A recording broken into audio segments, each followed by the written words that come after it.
Hello everyone. Today we're gonna talk about a web series, Game of Thrones.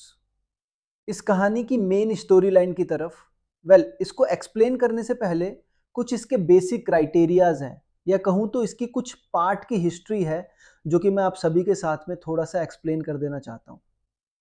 Game of thrones का पूरा concept एक waste Ross नाम की continent पर based है जिसके अंदर 8 किंगडम्स पाए जाते हैं और इन किंगडम्स को जो भी संभालते हैं इन्हें लॉर्ड्स कहा जाता है और कहीं कहीं पर वर्डन भी कहा जाता है। सो नंबर 1 से स्टार्ट करते हैं जिनमें आता है द नॉर्थ, इसे संभालता है हाउस स्टार्क। फिर आता है द वेल जिसे संभालता है हाउस एरिन। फिर आता है द रिवरलैंड जिन्हें संभालता है द हाउस टैली। फिर वेस्टरलैंड जिन्हें संभालते हैं हाउस लनेयर। फिर आते हैं द रिच यानी कि हाउस टाइलर। फिर आते हैं स्ट्रॉमलैंड जिन्हें संभालते हैं द हाउस बैराथल। और फिर लास्ट में आते हैं डोरेन जिन्हें संभालते हैं हाउस मार्टल। मगर इन सभी किंगडम्स की एक कैपिटल भी है जिसे कि किंग्स लैंडिंग कहा जाता है, जिसको संभालता है यहाँ का राजा रॉबर्ट बैराथल। यहां पर इनके अलावा एक टैगेरियन हाउस भी है जो कि इनसे थोड़ा सा डिफरेंट है, जिसके बारे में मैं आपको आगे बताएगा। एक चीज को और एक्सप्लेन कर देता हूं जिसे कहा जाता है वॉल। ये वॉल 300 मील लंबी और साथ ही 700 फुट ऊंची है। ये दीवार वेस्ट रॉस के सभी लोगों को वाइल्डिंग्स और साथ ही व्हाइट वुल्फ से बचाने का काम करती है।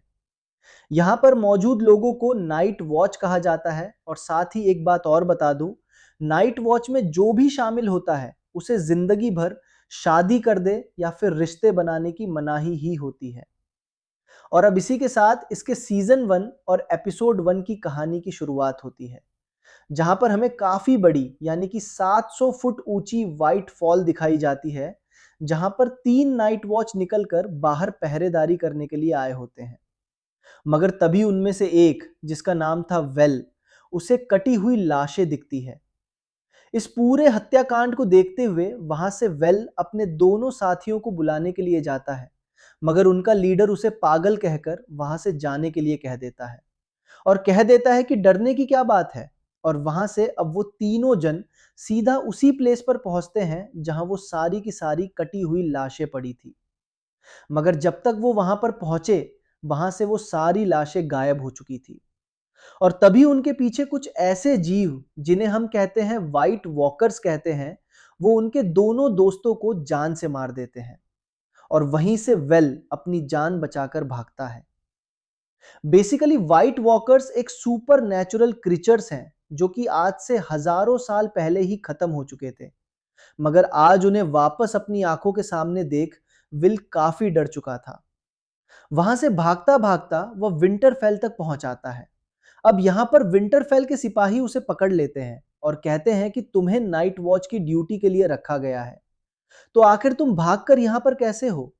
क्या तुम ये बात नहीं जानते कि वहां के रूल्स तोड़ देने पर जान से मार दिया जाता है? तब वहां पर विल बताता है कि मैंने व्हाइट वॉकर्स को देखा। आज से हजारों साल पहले हमने उनके बारे में जिक्र सुना था, मगर अब वो खत्म हो चुके हैं। इसीलिए विंटरफेल के वार्डन यानी कि वहां के लॉर्ड नेड स्टार को बुलाया जाता है उसे सजा देने के लिए। नेड स्टार के 5 बच्चे हैं, रॉब, सांसा, आर्या, ब्रेन और रिकॉन स्टार। और साथ ही इनका एक नाजायज बेटा भी है जिसका नाम है जॉन स्नो। और साथ ही उनकी पत्नी का नाम है कैटलिन स्टार। जब नेड स्टार विल को वहां पर सजा देने के लिए पहुंचते हैं तो वहां पर विल कहता है कि क्या आपको मेरी आंखों में सच्चाई नजर नहीं आ रही? मैंने अपनी आंखों के सामने उन व्हाइट वॉकर्स को देखा है जो कि आज से हजारों साल पहले खत्म हो चुके थे। मगर जैसा कि यह रूल था कि नाइट वॉच जब भी कभी अपनी ड्यूटी को तोड़ेंगे तो उन्हें जान से मार दिया जाएगा। इसीलिए वहां पर नेड स्टार अपनी एक बड़ी सी तलवार से विल का गला काट देते हैं।